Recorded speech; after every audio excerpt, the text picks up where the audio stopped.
It was just past 3 p.m. on a quiet Tuesday afternoon. The kind of day that drifts by without urgency. The kind where laundry hums in the background, a candle flickers in the kitchen, and there's nothing but the ticking of the wall clock and the occasional passing car. Emma Carter stood at the kitchen sink, rinsing a head of lettuce for dinner. The kids were still at school, the house was still, and the peaceful hush felt like a rare luxury.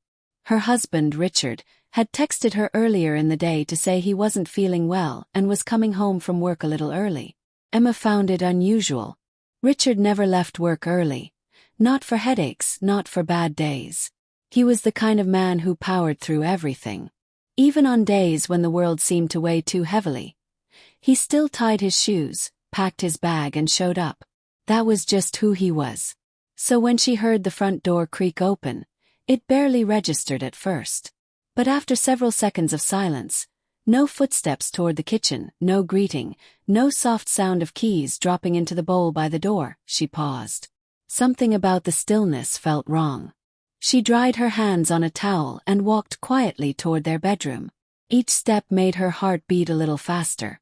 She didn't find him on the couch. Not in the hallway. Not in the bathroom. And then she noticed the walk-in closet door, left open just enough to draw her attention. The light was off. She pushed the door slightly farther and reached in to turn on the light. What she saw stopped her heart. There was Richard, sitting on the closet floor. His back slumped against the wall. His tie was still around his neck, loosened but not removed. One shoe had been kicked off, the other still on his foot. His face was in his hands. His shoulders were shaking. At first she thought he might have hurt himself. But then she noticed the sound. Not moaning, not pain, but something quieter. The unmistakable sound of a man holding back tears. Something raw and unfamiliar. Emma stepped inside slowly, careful not to startle him. She knelt beside him, her breath caught in her throat. She touched his arm gently. He looked up at her with eyes rimmed red, the kind of look you get when you've been fighting something for far too long. And then, without a word, he leaned into her. Not because she asked. Not because he was ready to explain. But because the mask he had worn for so long had finally slipped off. They stayed that way for a while, Emma holding him, Richard resting against her like a man who had run too far and too long without stopping. "I can't do this anymore," he finally whispered. She didn't answer at first. There were too many emotions pulsing through her to find the right words. "I feel like I'm failing," he continued. "At work. As a dad. As your husband. I get up every morning and go through the motions, but I don't even recognize myself anymore. I don't know who I'm trying to impress. I feel like I'm falling behind, and I don't know how to stop it." Emma took a breath and rubbed his back gently. "You're not failing," she said quietly.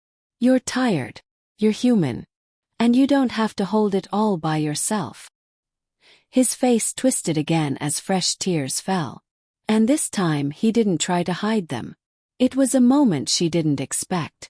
Her husband, the reliable one, the steady one, had always been her emotional anchor.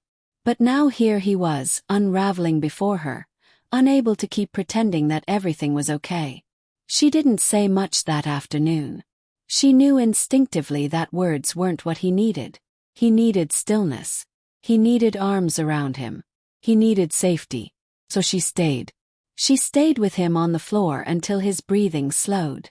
Until he felt safe enough to talk more. That night, they sat on the couch after the kids had gone to bed.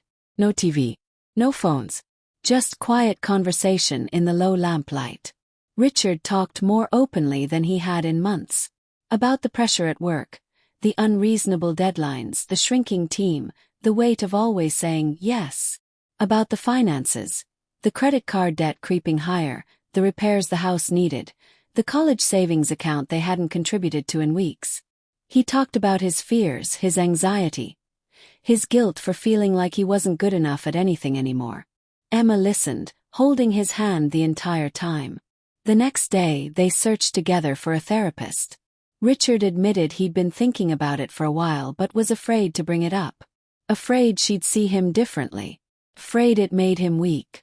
But Emma didn't see weakness in him that day. She saw strength. Because it takes strength to say, "I'm not okay." It takes courage to let someone in when you've spent so long pretending everything's fine. They found a therapist who specialized in men's mental health and couple support. Their first session was uncomfortable, full of long pauses and awkward vulnerability. But after a few visits, things started to open up. Richard learned to recognize his limits. He started setting clearer boundaries at work and began to understand that asking for help didn't make him less of a man. Emma, in turn, learned that she didn't need to be the one always holding everything together either. They could meet in the middle. They could both lean on each other. Their home began to shift. Not dramatically at first, just small things. A new calendar on the fridge with shared responsibilities. More slow-cooked meals and fewer takeout dinners. A 10-minute check-in after the kids went to bed, even if it was just to ask, "How are you doing, really?" They started taking walks in the evening. Talking about things that weren't urgent. Remembering how to laugh. How to listen without fixing. It wasn't a quick transformation. Healing rarely is. But over time Richard smiled more. He slept better. He started bringing humor back into the kitchen, playing little jokes on the kids again. He even started reading, something he hadn't done in years. Choosing books about vulnerability, mental strength, and emotional balance.